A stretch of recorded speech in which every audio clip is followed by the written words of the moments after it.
Oke, hari ini kita lagi bersama Pak Sadewo. Apa kabar Pak Sadewo? Kabar baik Mas. Alhamdulillah. Alhamdulillah sehat. Iya. Gimana kabarnya? Sehat ya? Alhamdulillah Pak, baik. Baik sekali. Covid bikin puyeng juga sih selama bertahun-tahun, hampir 2 tahun lah Pak ya. Nah, sudah pernah ini Pak positif mungkin? Sudah pernah positif bulan Agustus 2020 kemarin sampai 1,5 bulan. Wow, itu. Karena alhamdulillah bisa sembuh sehat seperti sekarang ini. Alhamdulillah. Nah, saya berharap yang lain hati-hatilah, gitu, waspada. Tapi ya jangan panik, yang penting jaga imun, jaga kesehatan. Nah, panik itu yang bikin masyarakat itu sampai sekarang jadi malas gitu Pak ya. Soalnya kalau kita melihat pemberitaan yang ada itu seakan-akan tuh mencekam. Apalagi sekarang adanya PPKM yang selalu diperpanjang dan diperpanjang. Menurut panjenengan Kiambak mengenai PPKM ini kan bagaimana gitu? Dari masyarakat sendiri beberapa emang ya nggak apa-apa lah gitu, tapi banyak yang menjerit. Ya memang untuk memutus rantai penyebaran virus ini yang paling efektif ya kebijakan PPKM yang sekarang ini diberlakukan oleh pemerintah. Jadi harapan dengan PPKM itu warga bisa menahan diri, ada di rumah. Kalau memang tidak penting sekali, ya diharapkan jangan keluar rumah, biar virusnya putus. Memang dampak terhadap perekonomian sangat terasa. Tapi kalau virus ini masih ada di tengah-tengah kita, tidak sampai tuntas, itu masih mengancam untuk menyerang terhadap siapapun. Dan kalau itu muncul kembali, nanti PPKM lagi muncul, itu setengah-setengah muncul lagi PPKM lagi, itu malah menjadi tidak tuntas, dampak ekonomi akan menjadi lebih besar. Kita bersabar dulu sampai virus corona ini betul-betul habis, PPKM dibuka sehingga kegiatan ekonomi itu bisa berjalan berkepanjangan, tidak ada bahaya corona yang mengancam lagi. Jadi saya berharap kepada masyarakat, kami memahami dampak daripada PPKM ini terhadap ekonomi.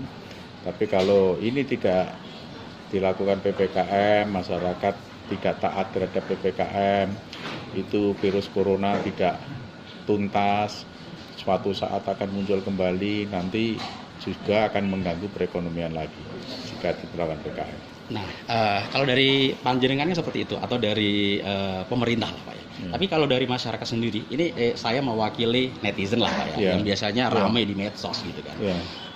Paling 2 bulan 3 bulan lagi COVID ini akan hilang kok gitu kan. Karena apa? Beberapa hari yang lalu pas kemarin itu ramai sekali, hampir setiap orang flu atau demam gitu. Itulah COVID gitu kan. Jadi setiap orang itu sebenarnya sih sudah merasakan COVID itu sendiri. Dan setelah itu pasti kebal. Kalau masyarakat bilang bukan karena PPKM kok, bukan karena vaksin kok. Emang kita itu kemarin udah kena semua. Kita menghindari COVID ini nggak bisa.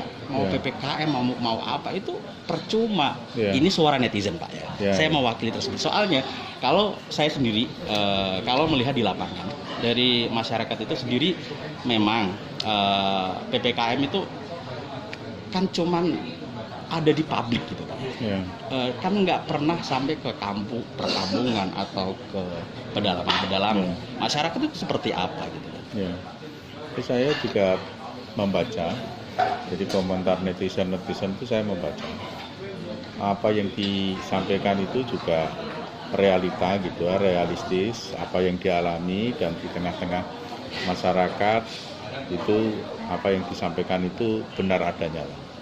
Nah, oleh sebab itu, supaya kebijakan PPKM berjalan efektif, artinya memang dengan tujuan memutus rantai penyebaran corona ini berhasil, tetapi di satu sisi kegiatan ekonomi itu tetap berjalan, diharapkan khususnya pemerintah daerah pada kegiatan ekonomi tertentu, misalnya pasar, misalnya itu, berikanlah pendampingan oleh pemerintah biar kegiatan itu tetap berjalan, tetapi jangan sampai mengabaikan kesehatan.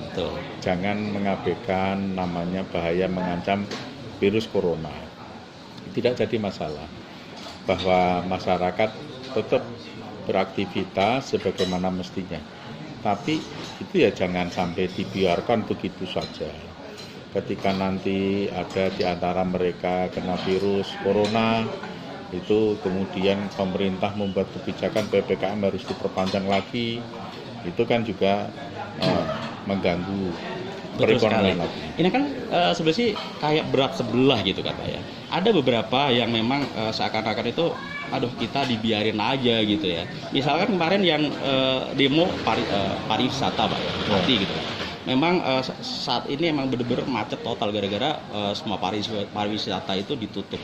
Nah juga kalau yang kena dampak paling banget menurut saya ini kayak pedagang pas malam hari gitu Pak ya. Itu kan tidak ada solusi untuk mereka. Dibeli enggak, tapi digusur iya gitu, suruh pulang. Padahal buka mulai jam 6, nanti jam 7, jam 8 suruh tutup. Itu loh Pak. Itu saya sangat tidak setuju. Ya. Sangat tidak setuju dengan pembatasan jam malam itu. Ya. Pedagang-pedagang biarlah berdagang sampai barang dagangannya habis. Betul. Tapi disitulah peran pemerintah. Apakah itu Satpol PP, apakah itu TNI, ataukah itu Polri, yang penting unsur pemerintah. Kelilinglah bagaimana mereka melakukan prokes, dicek mereka. Bila mana tidak prokes, ditegur, diingatkan supaya prokes kembali. Tapi biarkan dia berdagang. Termasuk sektor pariwisata, kemudian ditutup total. Ini kan tidak realistis. Betul. Ya, biarkanlah mereka melakukan kegiatan ekonomi di pariwisata. Yang penting di situ juga ada petugas. Jadi di mana satu kegiatan-kegiatan tertentu yang itu cenderung kerumunan, banyak orang berkumpul di situ, ya harus hadir pemerintah. Misalnya juga seni.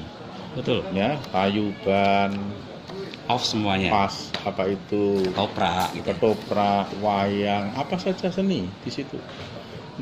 Ini betul yang disampaikan jenengan Mas. Tidak adil. Pada sektor tertentu ini ditutup total, tapi pada kenyataannya yang lain dilonggarkan. Iya. Dilonggarkan itu justru mungkin hanya orang-orang kumpul yang tidak begitu produktif karena dia tidak bekerjanya kumpul-kumpul, itu dilonggarkan, dibiarkan. Tapi masyarakat yang mencari mata pencarian untuk anak istrinya, untuk anaknya sekolah, dia harus main ketoprak, harus main seni, wayang, jualan gitu. Nah, itu jualan itu memang saya sangat tidak setuju. Maka disinilah pentingnya pemerintah itu hadir. Ya, silahkan PPKM, tapi PPKM itu kan ya Pak dilihatlah zonanya. Misalnya kalau itu memang zona merah ketat, ya lakukan PPKM aja. Mengenai ini selalu diperpanjang Pak. Menurut jenengan ini lumrah nggak sih? Ya, diperpanjang itu boleh, tapi pemetaannya harus konkret, harus real, harus valid. Kalau memang itu zonanya merah, zona merah itu jangan dilihat dalam cakupan wilayah kabupaten. Kalau kabupaten kan luas. Iya. Dalam satu kabupaten yang kena 1-2, kemudian satu kabupaten di PPKM semua, itu kan namanya tidak proporsional. Nah, tapi kalau misalnya di situ zonanya itu memang merah, RT itu merah, desa itu merah, ya desa itu yang jangan semuanya.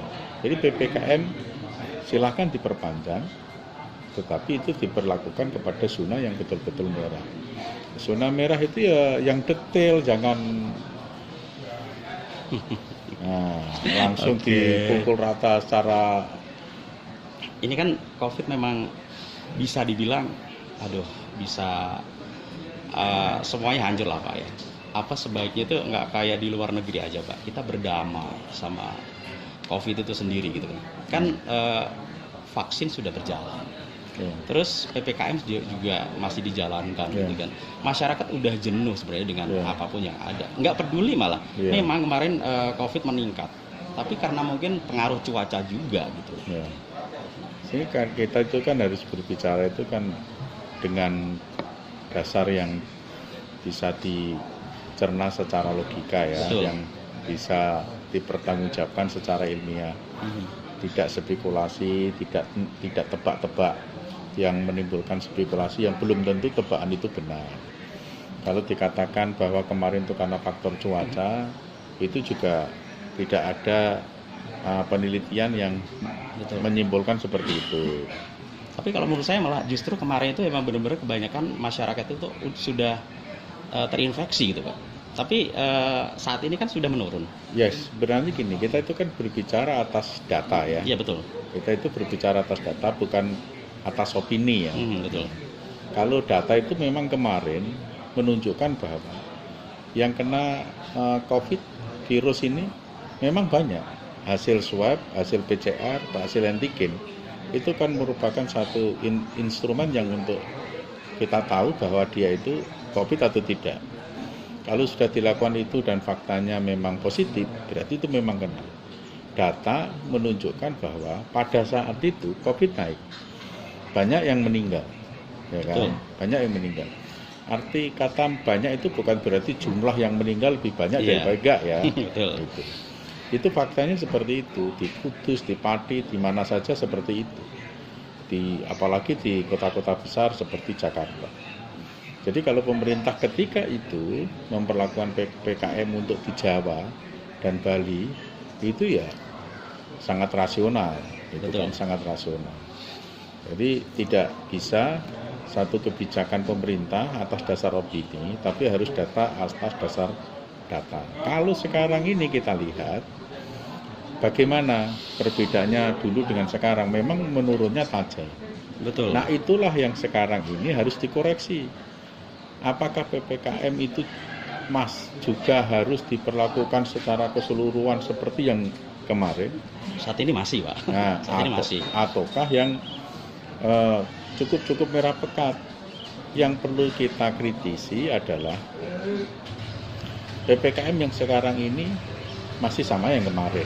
Itu yang kita kritisi, itu yang tidak tepat. Karena sudah terjadi perubahan situasi, data itu sudah menurun. Melihat pemerintah sekarang, apa sih yang kurang sih Pak menangani COVID-19 ini? Menurut panjenengan? Menurut hemat saya, yang di luar dari perhitungan pemerintah, itu adalah ketersediaan oksigen. Oh iya, betul. Ketersediaan oksigen. Jadi kesannya pemerintah kurang cermat menghitung ketersediaan oksigen dari produksinya kemudian distribusinya, sehingga masyarakat itu sampai apatis terhadap pemerintah, terhadap kondisinya dia harus mengatasi kondisinya secara mandiri, tidak perlu berharap terhadap pemerintah, karena cari kamar buat rumah sakit ya tidak dapat. Betul sekali. Cari oksigen ya tidak mudah, ya lebih baik diatasi sendiri dengan cara-caranya sendiri. Tapi jenengan percaya nggak Pak kalau kemarin itu, kalau misalkan lihat rumah sakit kan full, penuh. Ya. Di luar ada tenda, di samping rumah sakit juga ada tenda untuk menyediakan pasien COVID-19 itu sendiri. Jenengan percaya nggak kalau yang di atas atau yang banyak kamar itu kosong? Oh, saya nggak bisa mengatakan begitu ya. Saya nggak bisa mengatakan itu karena saya tidak bisa tahu secara langsung. Ya, tapi yang saya lihat pemerintah ini gagap. Pemerintah ini kayaknya mengambil langkah ini tidak siap begitu, tanpa konsep. Pokoknya begitu meledak langsung pasang tenda sekian. Tendanya itu dipakai atau tidak, dihitung kamarnya atau tidak, kemudian nanti dengan tenda itu fasilitas penunjangnya itu tersedia atau tidak, tenaga medisnya atau tidak. Pokoknya segera dibangun, didirikan tenda-tenda seperti itu terjadi di mana-mana. Iya, justru karena itu, menurut saya sih, ini opini saya sendiri gitu, hal tersebut orang kurang maksimal tertangani. Banyaklah yang meninggal. Ya, memang faktanya seperti itu. Kita kan juga tahu di rumah sakit Sarjito itu, karena oksigen tidak ada, sekian puluh orang, 65 atau berapa meninggal. Ya kan, mungkin di Pati juga begitu, di daerah lain juga begitu, karena dia hanya menyiapkan tempat, tapi tidak menyiapkan instrumen yang lain, fasilitas penunjangnya, oksigen, fasilitas yang bukan penunjang, fasilitas yang vital tidak disiapkan juga. Sebenarnya oksigen ini kan fasilitas vital, ya kan, kebutuhan pokok. Betul. Mau di dalam kamar rumah sakit, mau di tenda, mau di mana saja. Yang terpenting itu tersedia oksigen. Ya kan? Nah, pemerintah itu yang dipikirkan dan yang dikerjakan lebih awal itu pasang tenda. Tapi tidak begitu konsen terhadap oksigen. Harusnya apa? Tenda nanti dulu. Bagaimana pemerintah berpikir dan konsen menyediakan oksigen. Mau yang sakit masih di mobil, yang penting ada oksigen. Mau yang sakit tidak dapat kamar di teras, di selasa rumah sakit, yang penting dapat oksigen. Kan itu harusnya. Ya kan? Tapi pemerintah justru mendahulukan, artinya pemerintah tidak paham. Gitu ya. Artinya pemerintah kurang paham. Oke, mengenai vaksin lah ya. Kan banyak masyarakat yang nggak mau divaksin karena lagi-lagi di media lah ya. Ada yang memang benar-benar media pure memberitakan vaksin aman. Ada juga yang memberitakan vaksin ini bahaya loh gitu. Saya katakan, saya sebagai pribadi katakan, ini testimoni saya, betul, bahwa vaksin tidak begitu efektif, tidak bisa diharapkan aman. Ya, ini testimoni dari saya. Pak? Karena dalam satu rumah saya, ya, itu saya semua udah vaksin, pembantu semua udah vaksin, 2 kali vaksin, tapi 3 pembantu saya nyatanya positif. Nyatanya positif. Jadi itu akurat. Jadi kalau pemerintah itu menekan, itu mengharuskan masyarakat untuk vaksin, tidak jadi masalah. Iya. Tapi ya tunjukkan bahwa vaksin ini betul-betul efektif. Oke, luar biasa Bapak ini loh. Ini berani jujur gitu ya. Biasanya saya banyak loh, ya nggak tahu ada faktanya atau enggak. Pokoknya vaksin aja gitu. Serius Pak. Jadi berita-berita di media itu, baik media mainstream maupun medsos yang memberitakan bahwa sudah vaksin tapi sakit, sudah vaksin tapi positif lagi. Itu benar adanya berarti? Itu benar adanya. Benar adanya. Itu bisa saya anggap satu kebenaran. Karena di dalam rumah saya sendiri, 3 pembantu rumah saya itu sudah vaksin 2 kali tapi dia kena. Oke. Terima kasih waktunya untuk Bapak Sudewo. Semoga COVID ini segera berlalu. Oke. Terima kasih untuk Anda semuanya. Jangan lupa tonton.